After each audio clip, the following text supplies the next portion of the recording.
Out in the hills where the smokers roll, there's a legend cooking in a cast iron soul. Jimmy Mack with a grin and a plan called up 2 chefs with fire in their pan. He said, I want bold, I want rich and wild. Give me comfort food with a smoky smile. Stormy stirred and Marty dreamed, and what they made was a savory scream. Brisket Mac, Jimmy Mac, that flavor train ain't never looking back. Pulled beef, melting noodles divine, cheese so creamy it'll stop your time. From the pit to the plate, it's a southern snack. Raise your forks for the Brisket Mac attack.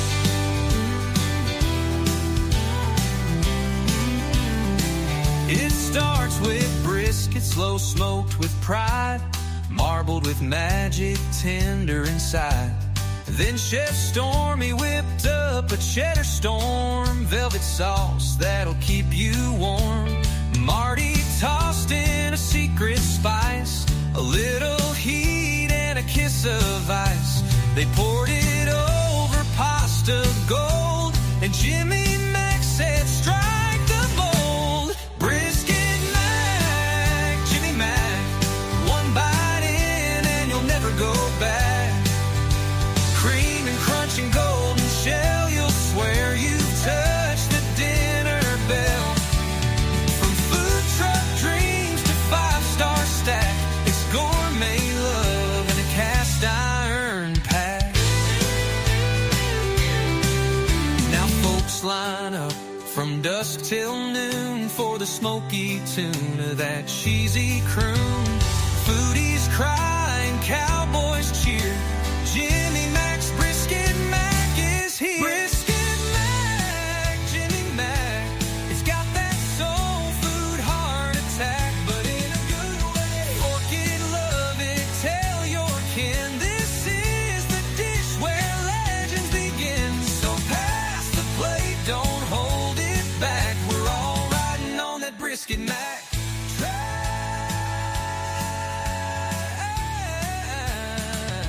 Crafted by Stormy, fired by Marty, devoured by Jimmy and me. Now devour it, darling.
Well, oh my gosh, what an opening. I always get chills and thrills. Jean Marie Russo, this is your guest today. Stormy Mongello joining us also. We would not know this wonderful lady, Karen Whelan, without you, Jean Marie Russo. How are you doing down there with all the flooding in Texas? Oh my goodness. First of all, thank you, Marty. Thank you for having us on this wonderful platform, truly. And hello to you, Stormy. Hello. And everyone out there. We're doing fine. It's been such a roller coaster these last couple of weeks. I mean, in Texas, our hearts go out to all the people, all those in harm's way. And truly, throughout the world, we're seeing so many different natural phenomenons that are tragically happening.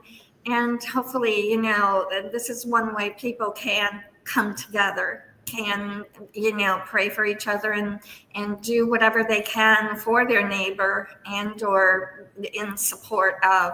So I encourage everyone to do an act of kindness somehow, some way, to embrace this time. But thank you. It's just been tremendous. And in Pakistan, flooding, here in North Carolina with flooding, just moving all around the earth, it seems. Right. And we've also just had, 24 or 48 hours ago, the wildfires in the Grand Canyon, the wildfires in Utah. And so our hearts are truly going out to everyone. Yeah, anyone who has said that global warming was a farce, I think at this point, it's been a couple of years, might want to give that up. I think it's really happening. What do you think, Stormy? Is it really happening, or is it just cyclical? Yeah, I think climate change, and people affecting the climate is causing a lot of this. And I know that there's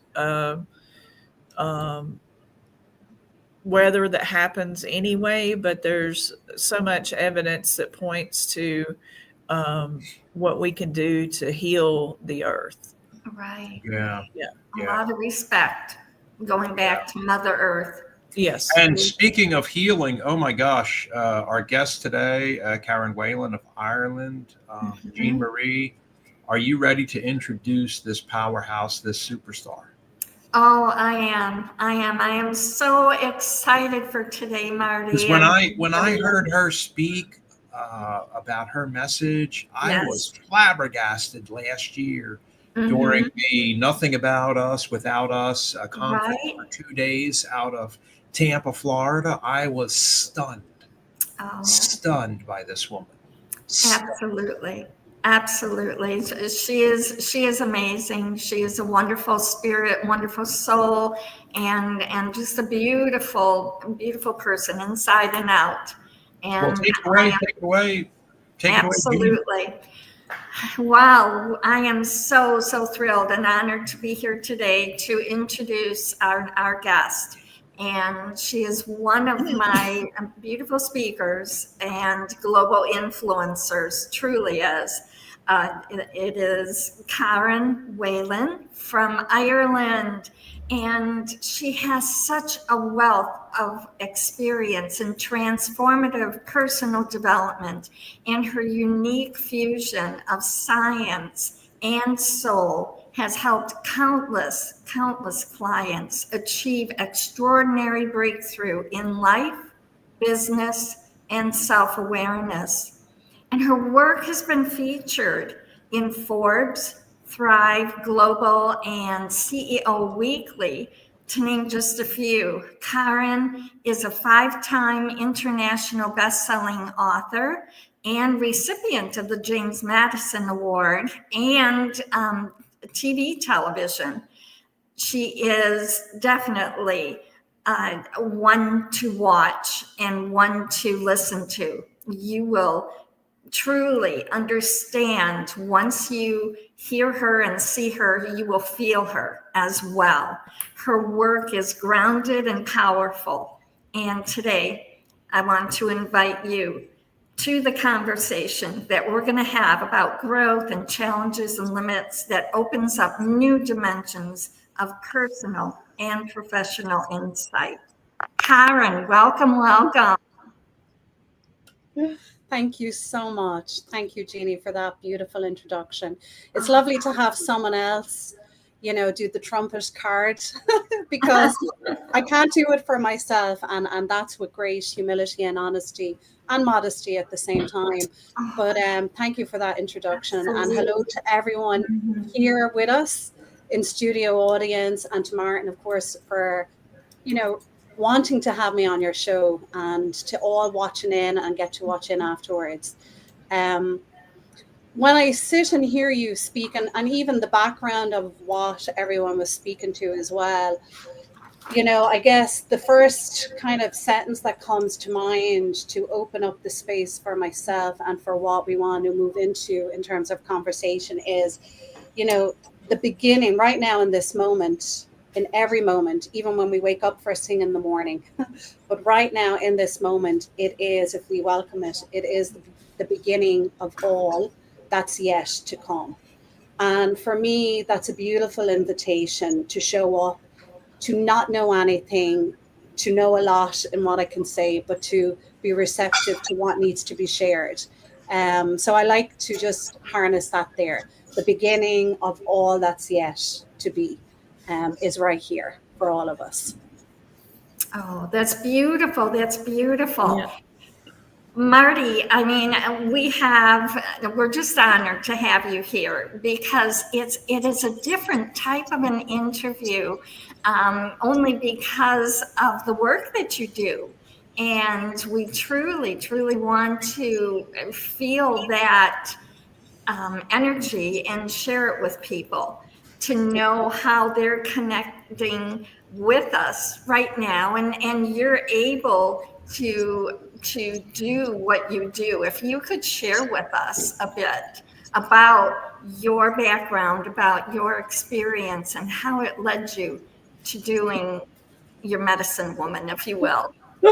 That's a big question. Okay. I take off when you give me an invitation like that. I will just take off and speak. So please come in if you need to. I'm going to start it off by sharing this incredible parable because I think it's beautiful, to bring in that energy of a story. And it's been a story that has really, it is the why of what I do. And it has been we'll say the motivation for the work that I do and the reasoning for it all. And this incredible story that I heard about 15 years ago through Wayne Dyer, so we'll honor the legend that was, is a story of this Indian merchant who was going out to Africa to buy some goods to take back to India.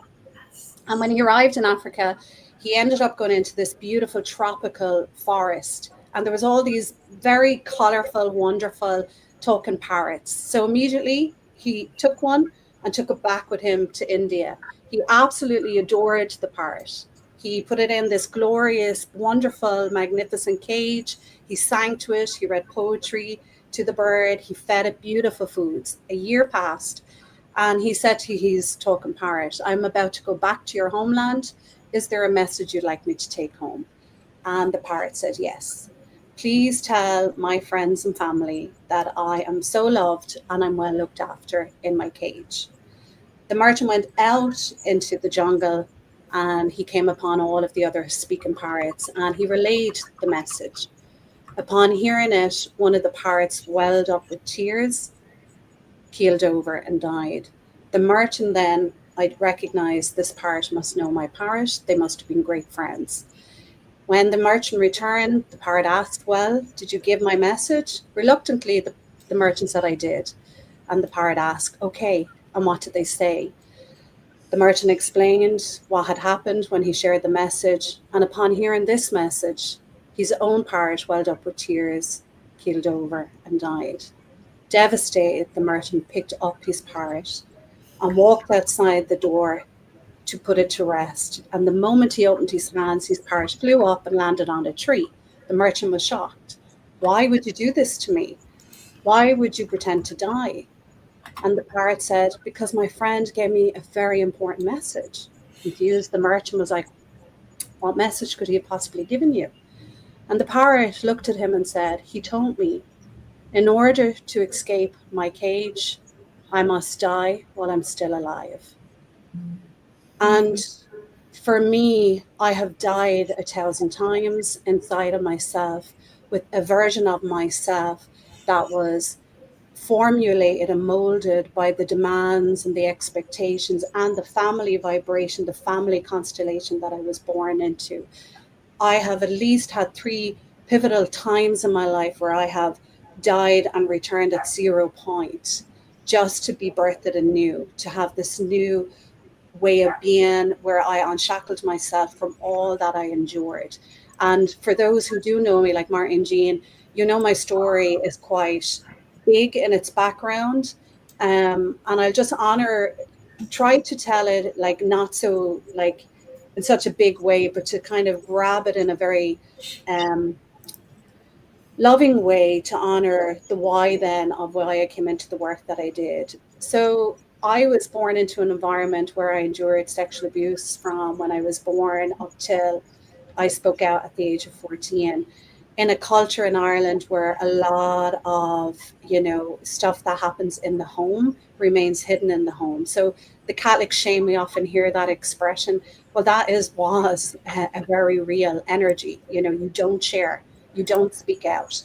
And, you know, I was surrounded by that energy of do not speak out. But my soul, my spirit was like, I can't do this anymore.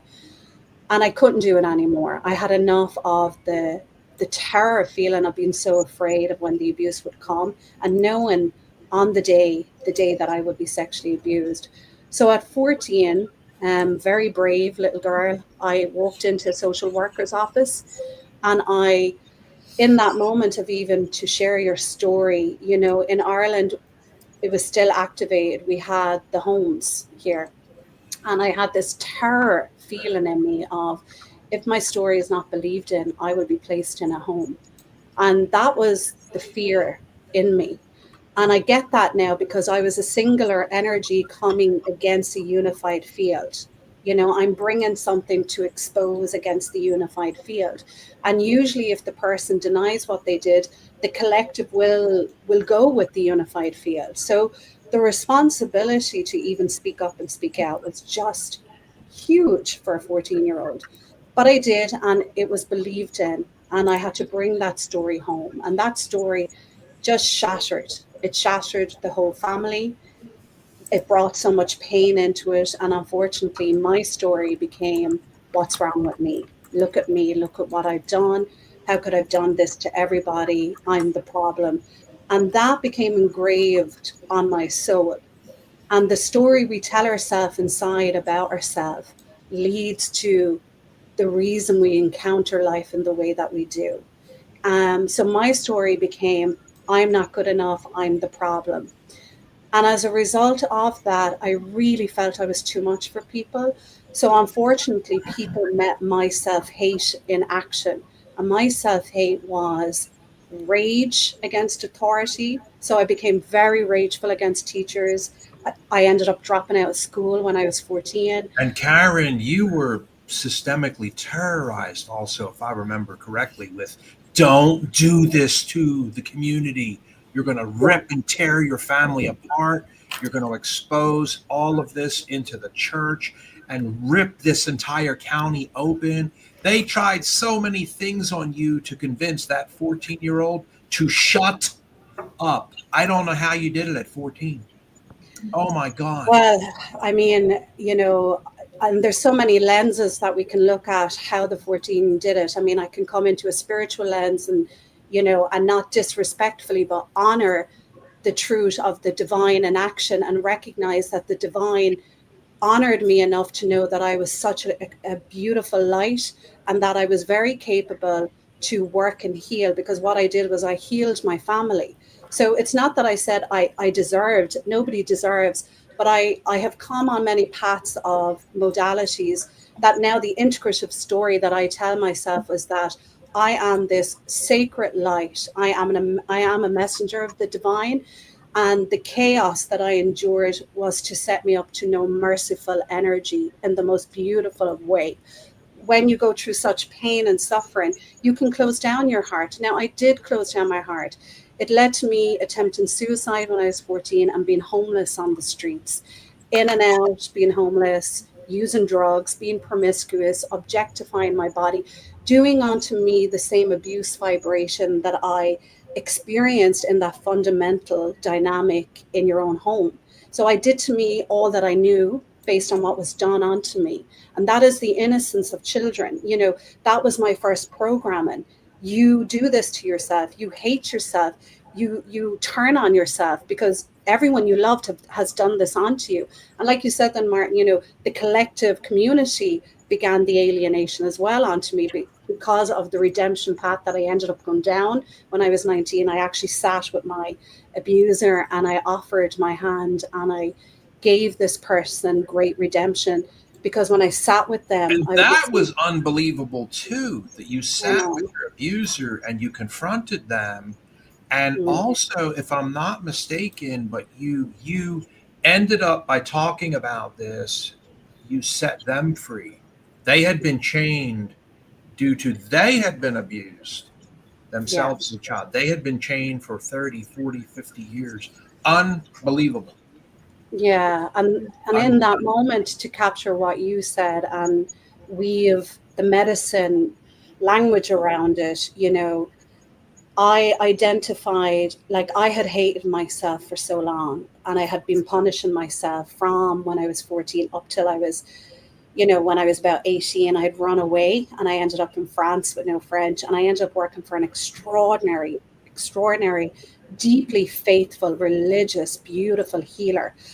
And she knew, by working on my body, she said, if you don't learn the art of self-forgiveness, you'll manifest a lot of illness in this body.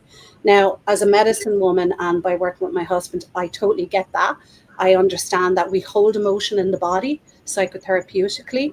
We hold it in the cellular structure of our body. If it's not broken down, it goes into the organs. So the story we tell ourselves, our thoughts have vibration. The body is listening to that. I did not know that when I was 18. Of course I didn't. But I took in what she said and I contemplated it. So I ended up becoming pregnant and I returned to Ireland. And my son's father wrote to me 3 weeks before I had our son to say, I wish you well. I cannot be with you. So there's my story again. I'm being abandoned. You know, the person again that I loved, another person that I loved, has just totally shocked me. So I had no choice but to return to Ireland and integrate back into my family life. And when I had my son, a little while later, I then ended up sitting at my kitchen table in the company of my abuser. And I asked the most important question that you can ever ask. And I did the most important thing. And I put the spiritual lens on it. I sat with the darkness. When you sit and face the darkest part of it will be illuminated and it is being called into the light. So and a lot of people can't move vibrationally into that place because, you know, culturally you want hurt people like to seek revenge, they like to project their pain. I only ever projected pain back onto Karen. It never went on to anyone around me. But in that moment with my abuser, you know, I did ask, why me? And that opened up a massive opportunity for them to go deep into their honesty, to have to speak from that part of them who did do what they did do, you know, that part of them that they hate as well. And in that, I recognized and I heard their own trauma, their own abuse from their own childhood. And I recognized one very sacred thing sitting there was both me and this person had something in common. And our commonality was we've only ever known pain and suffering, and to be at the receiving end of such violence and such trauma, that we both didn't know what it felt like to feel loved and good enough. And in that awareness of seeing and knowing, that was like my soul seeing into the soul. So this was beyond the humanness. This was the soul energy. I really could see into the soul essence of this person. And I knew in this moment I could feel the divine, the hand of God in action moved through me. It was, you know, in Christianity, in Catholic, you know, we call it the Holy Spirit. I really could feel the holiness, the sacred energy come into my heart, work out of my heart and say, put your hand across the table. And I looked to him, and in my being, I said to him, I forgive you. And I knew by doing that, I was taking us both out of being hostages of pain and suffering. And I was taking us both into wholeness and wellness. And I was offering him an invitation, as well as myself, to become hosts for something more sacred to come in. And it transformed this person's life. And it actually, in that moment, so I'm going to jump into epigenetic energy for a moment. We'll hold that thought 1 second. We're going to come back from a commercial to epigenetic energy and our panel's questions. We'll have 5 questions today, Karen. This is obviously so unbelievable. It is touching people around the world that are writing in. I've only put up some of the questions. They're just flooding in comments and questions, but we'll be right back, guys, and give our sponsors a chance. Take a break, grab a water, grab a coffee.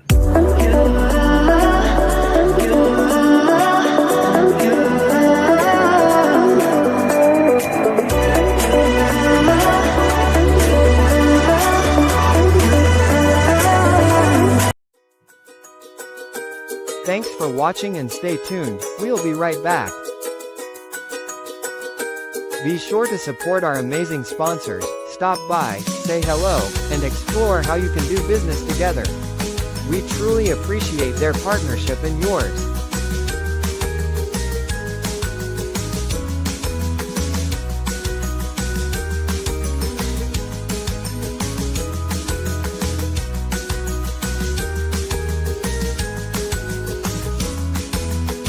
Let's play a game. खेल You know what? ये life set वाली line है scam. सारा life set करते करते पूरी life ही manage हो जाती है। Every generation, every sacrifice. Our nation's service members have stood up for our freedom, our families, and our future. Now it's our turn to stand up for them. This year, you can honor their service in a deeply personal way by sponsoring a $17 Veterans Wreath. Each wreath is more than a symbol. It's a heartfelt tribute to the heroes who served and to the families who carry their legacy. Visit wreathsacrossamerica.org to sponsor a wreath today. This isn't just a wreath. It's a personal gift to an American hero.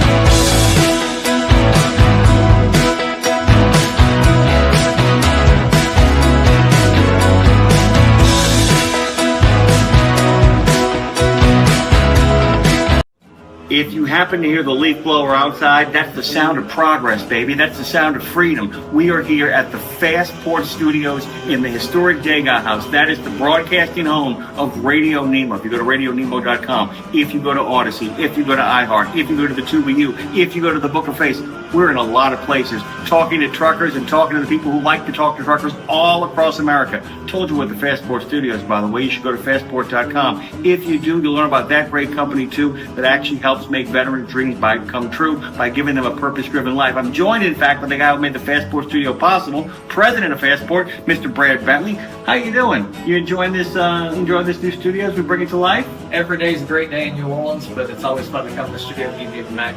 Well, I got to tell you, we're going to get some donuts here later on, but for now, you should come on down to radionemo.com, and if you want to, come check us out on July 23rd. Big party going down. The leaf blower will not be here for that.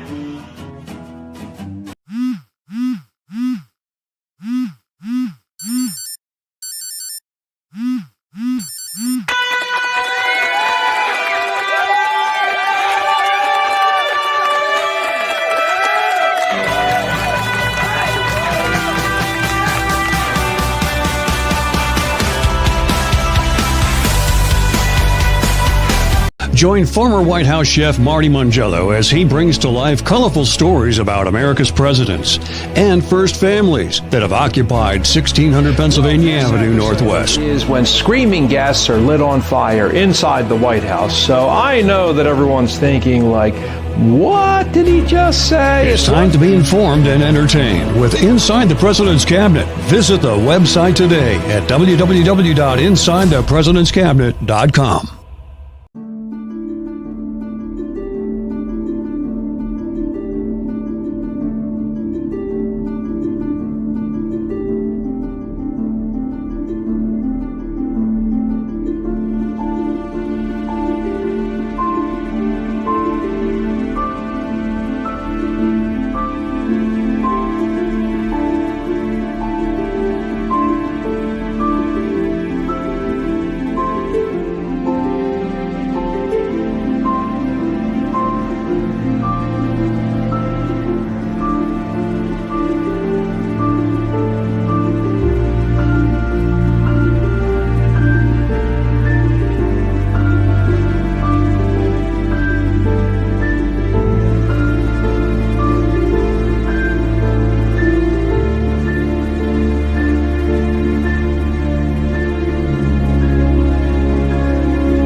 Hello, we're back.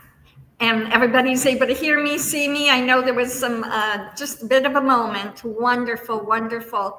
I just wanted to make sure that, we continue where we left off with Karen and her story. And we were just so engaged in what you were saying, Karen, and how we can bring you back into that moment and talk about definitely transformation. And I think you were going to also speak about epigenetics, if I recall right. Yes, epigenetic energy. Epigenetic energy. So let's throw it back over to epigenetic energy, and then I want to go into Arif's question for today and yours, if we can. Take it away, Karen. No, thank you. So as I was sharing in that moment, to be in service and to truly, enter into that divine vibrational way of being, I of course I didn't understand at 19 what I did, but I felt that story no longer existed within me. And I was freed up in that moment. Like, the energy of what that did onto my body, I suffered from migraines, I suffered with lower back problems, brain fog energy. And I know that's the trauma communicating through the body.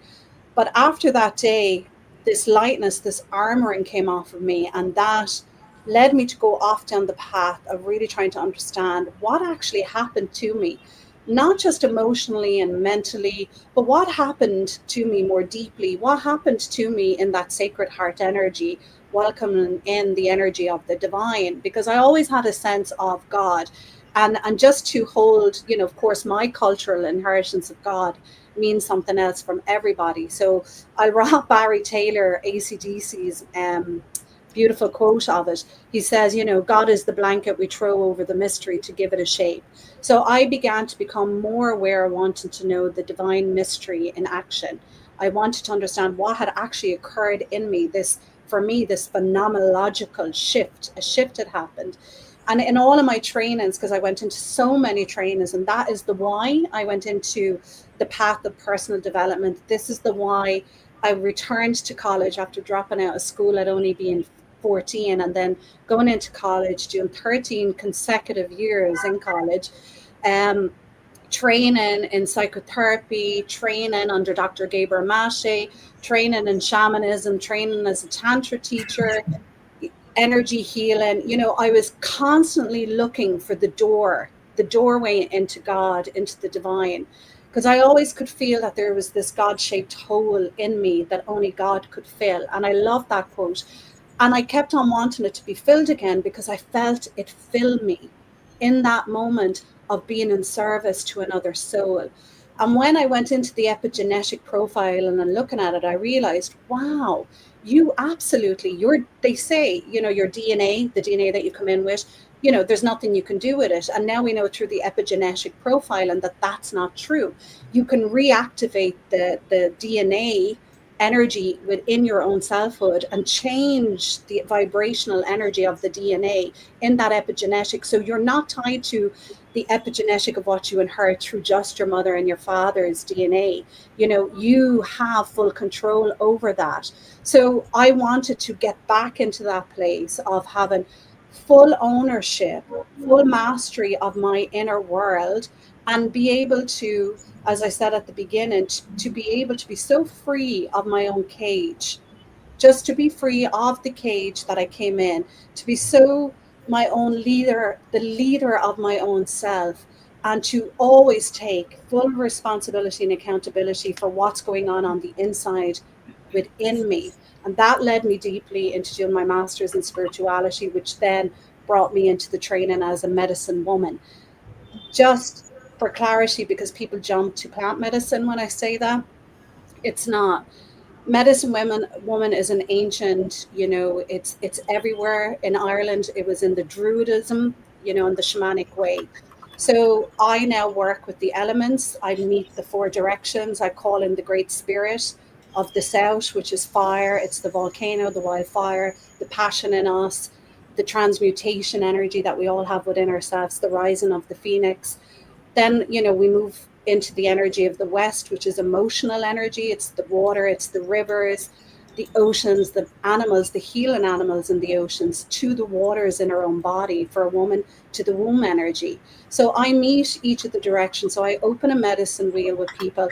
I call in and honor these energies because we're constantly with them. We're constantly, and I knew this as a child when I would see trees moving in the energy of wind. I always felt at a very deep level that was a communication, that everything around me was so alive.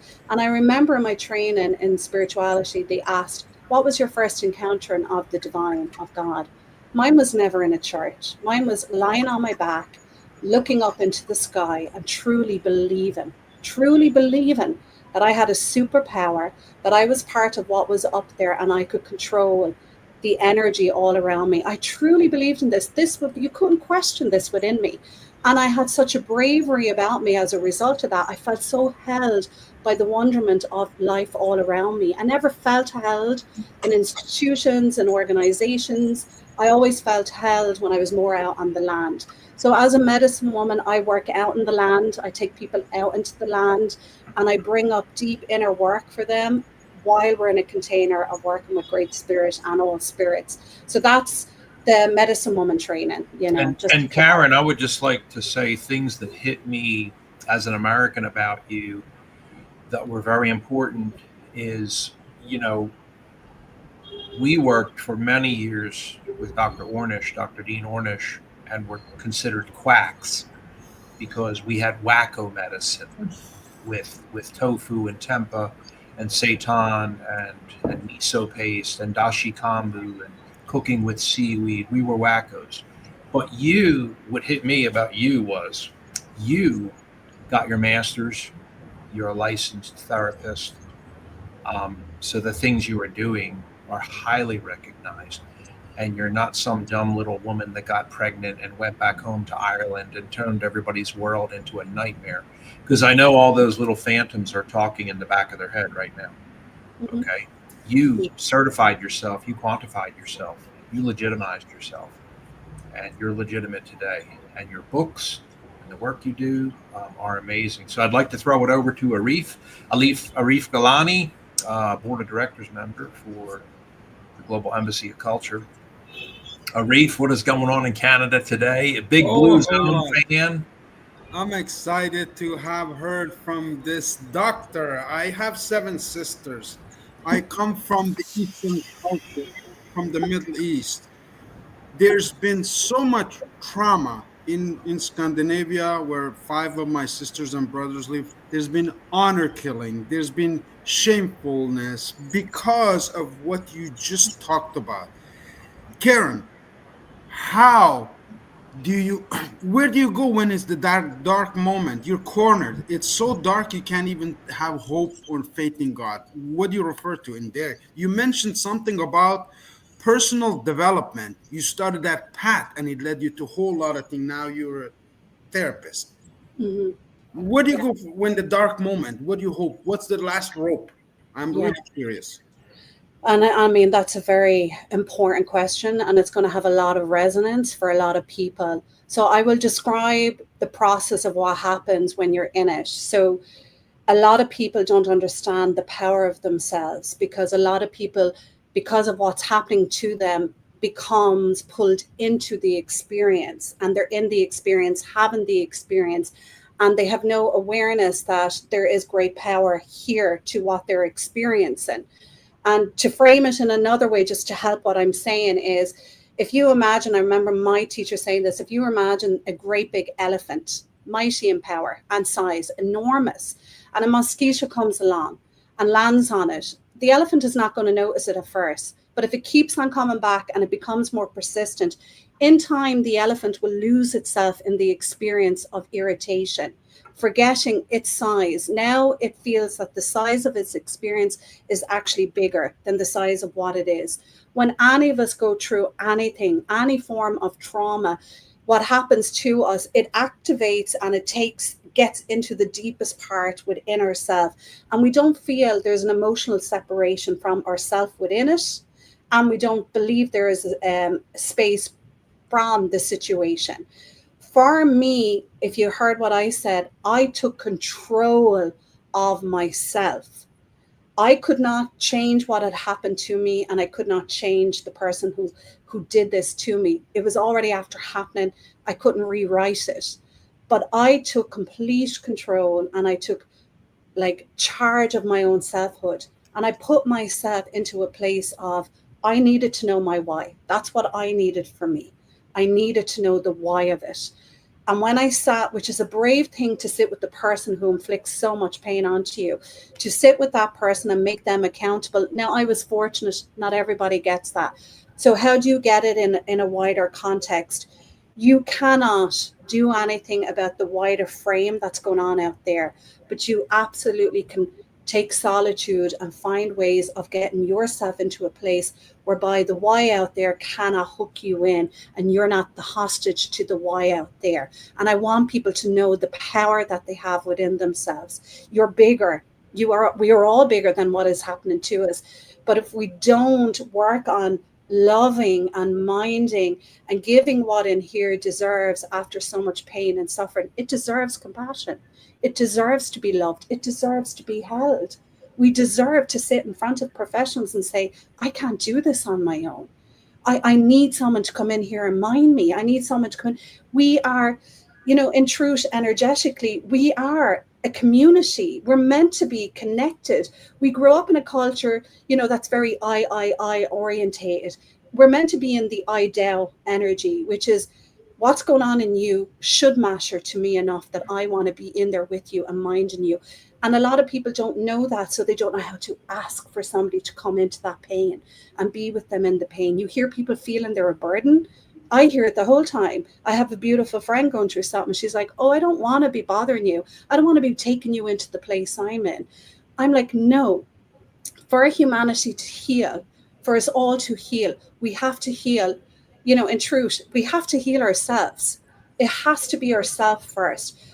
As within, as without, you have to start with the healing of oneself. If you want sustainable change, even in climate change, in war, in any of these huge topics, for sustainability on this planet, you have to work with your inner interiority, because if that's not healed, I promise you, it is in the unconscious, it is being activated.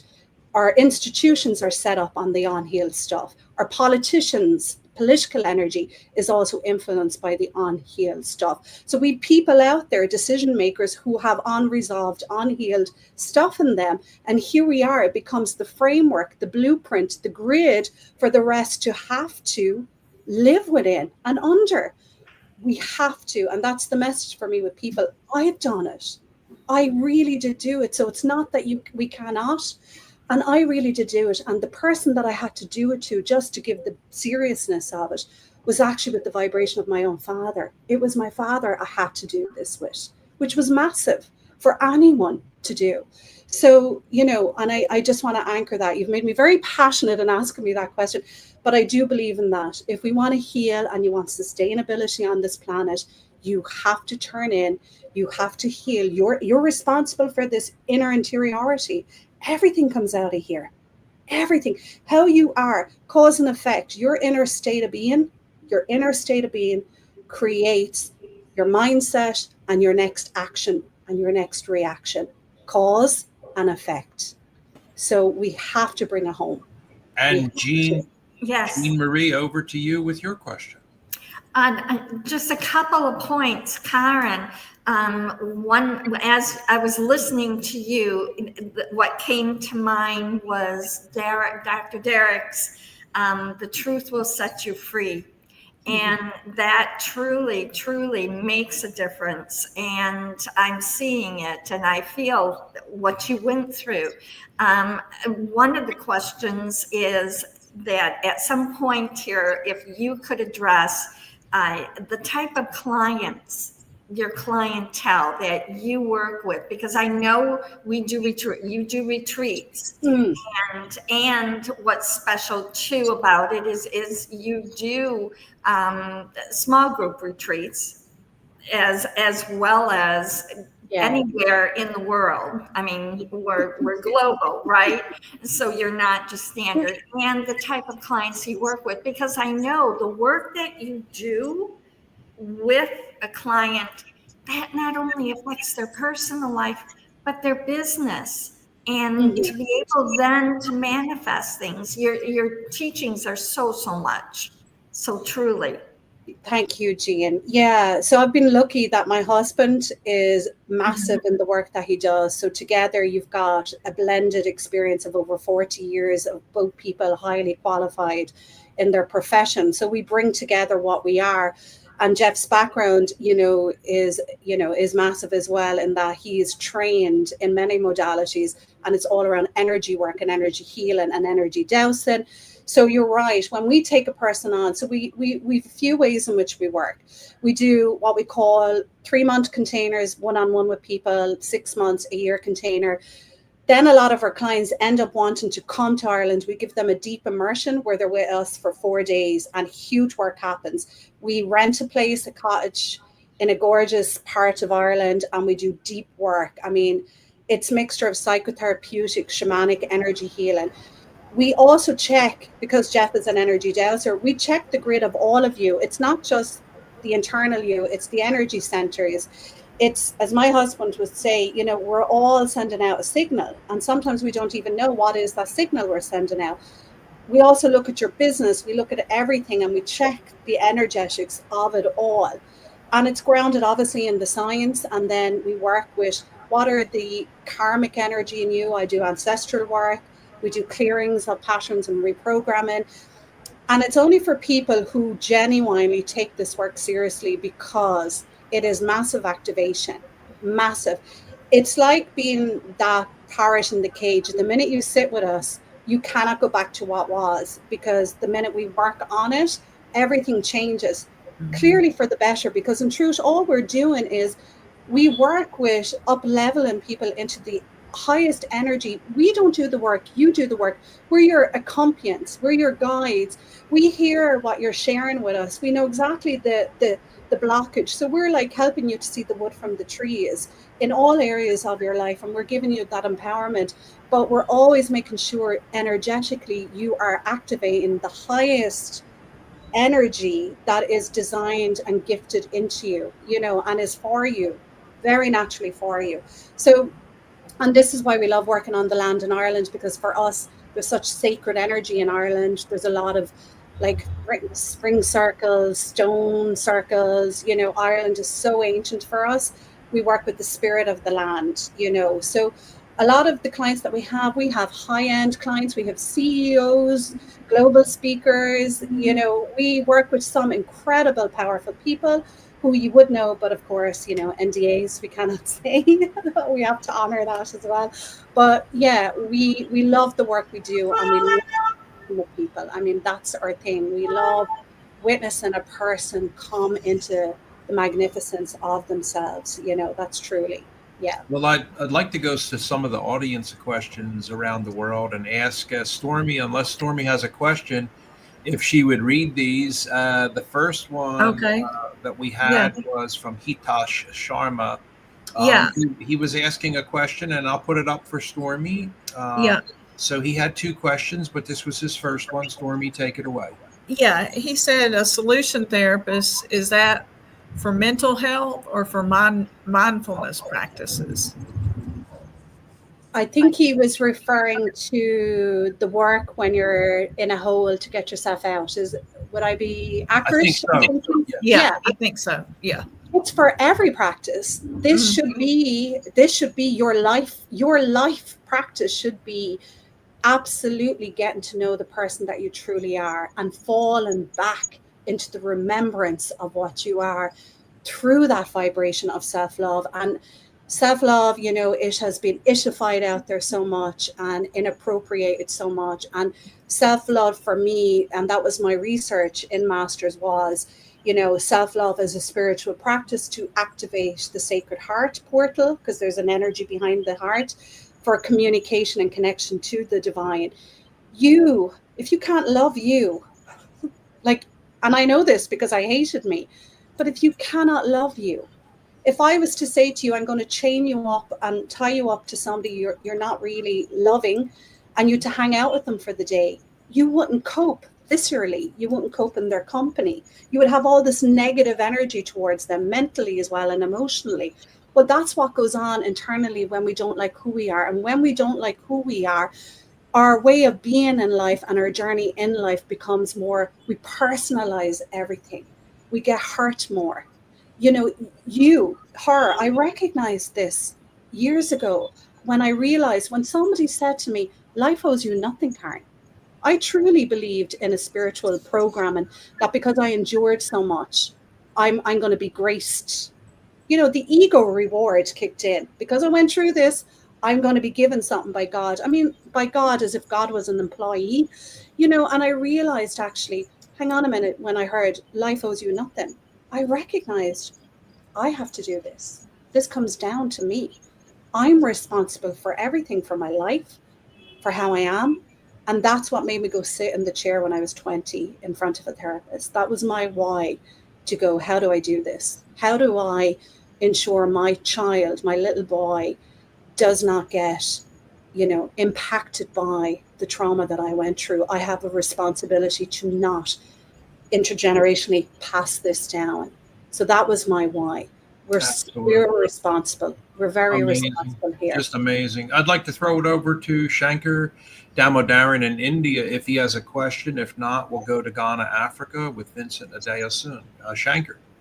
And thank you, Karen, very much. There's such insightful thoughts that I just wanted to add something that I heard long back. Whatever you resist persists.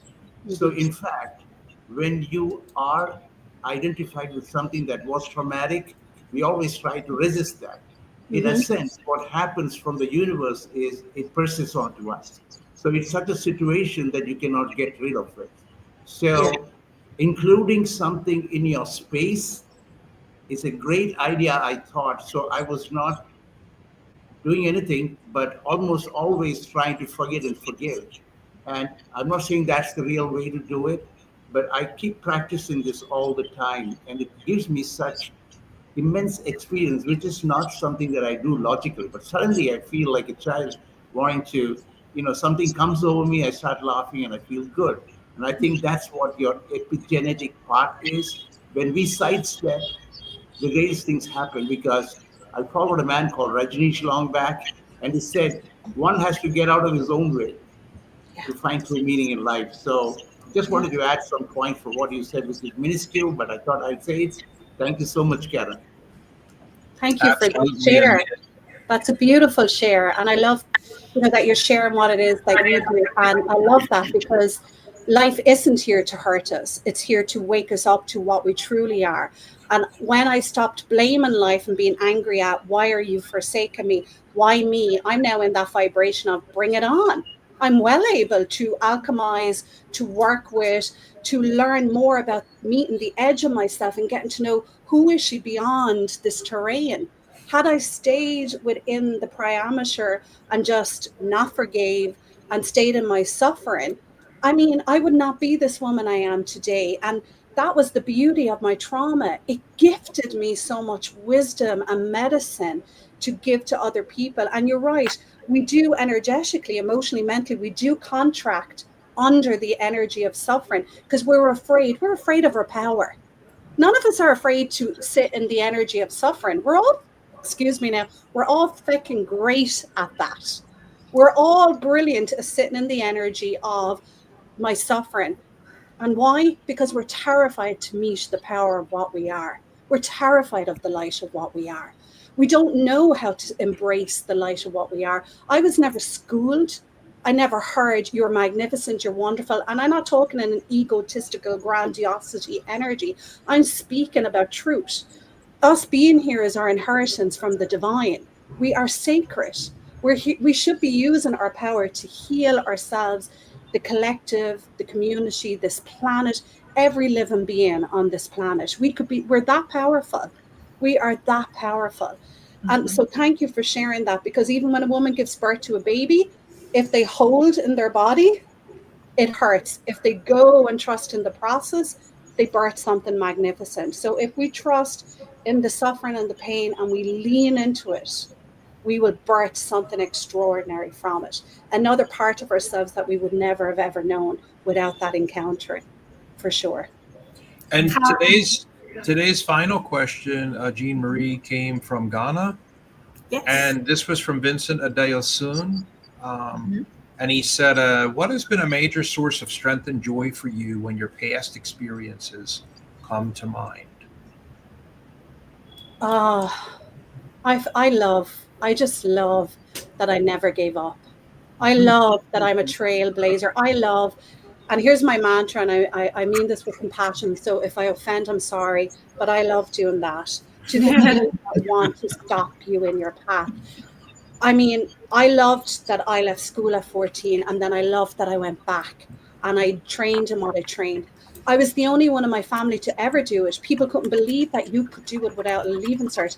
I love not listening to the energy of others. And I would bring that in as my final piece to people. Don't give your power over. Always ask yourself, is this person or this situation important enough to tie myself karmically to? That's the question to ask yourself before you get pulled into it. Are they important enough? Don't give your power over. Don't give your power away. Your only job on this earth is to self-permit. The divine created you to have your experience in yourself to your fullest. That's your only job, to be here on earth.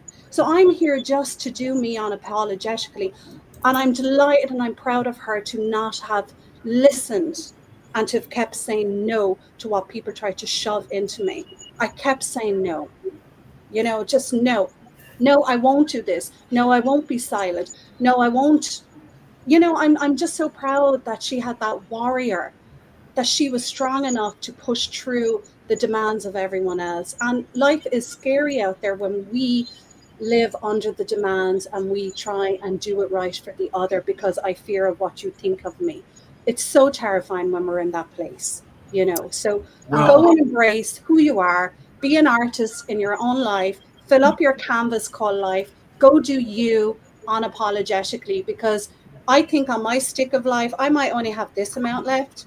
I want to enjoy that. I want to really enjoy that. Karen, this was phenomenal. And the last question truly that you answered, I wanted to ask you was, with Speaking Success Secrets, what secret would you share? And I think everyone could say that there were so many secrets that you really opened up a new world. And I'm hoping, and I know you have touched a lot of people here, and it will echo through the biggest secret, Gian, don't take yourself so seriously. I love that. I love that. I truly do. It's a joke. It's a wonderful, God is, you know, the divine, the humor of it all. If you can get to that place and you can look at it and go, why was I so serious? Just don't do it. Don't take yourself so seriously. Truly. Absolutely. I think in closing, I would just like to say that you can contact SOULutionTherapist.com if you would like to hire Karen for an individual therapeutic situation that you need assistance with. I have referred people to her from the European Union in a private manner, and she just take it from there as a therapist, but also through Jean Marie Russo. You can attend these groundbreaking, mind-numbing, eye-opening symposiums, gatherings, just unbelievable. And like Arif and I, you know, if you want to do some of that around the fire, you know, if you want to break free and come unchained and lose your mind and dance around the fire and the other things that they do through the conferences in Hawaii and Ireland and all over the world. If you have a private location at your estate or castle or your yacht, you want them to come to. They also do these on private yachts, 400 or 500 million yachts, estates, castles, reserves, preserves, ranches. This is what they do. So absolutely. Jeff and Karen are a team. They are the SOULution Therapist. I know their clientele. They work at a higher level. So definitely the retreats and the yachts and the private is truly where it's at. Thank you. Stormy said, I love that no is a complete sentence and a complete answer. Yes. And don't. Instead of telling people I can't do that, it gives them an opening to try to convince you. What I've learned over the past couple of weeks from Forbes is don't. I don't do that because of this or that. There is no opening. I don't. Practice it. How about a bunch of don't, as one of Stormy's uncles said, a whole bunch of don't. Just practice don't. So with that, I want to say goodbye to everybody today. Thank you so much for joining us. Karen Whelan, an unbelievable speaker. When I first experienced her in 2024, it was mind-numbing. Her personal testimony and story is beyond belief in Ireland, in the Irish church, in her county, in her family, with abuse, with having a baby out of wedlock, returning as a single mom, in disgrace and blasphemy, with filth and everything you could think of. This woman has become a master's degree toting, international best-selling therapist who does these live symposiums and gatherings and dancing around the fire and setting people free. Karen, thank you so much for all that you're doing. Yes, Bless you. You are the phoenix. You are the phoenix. That we is all are. We all are. Yes. Thank you.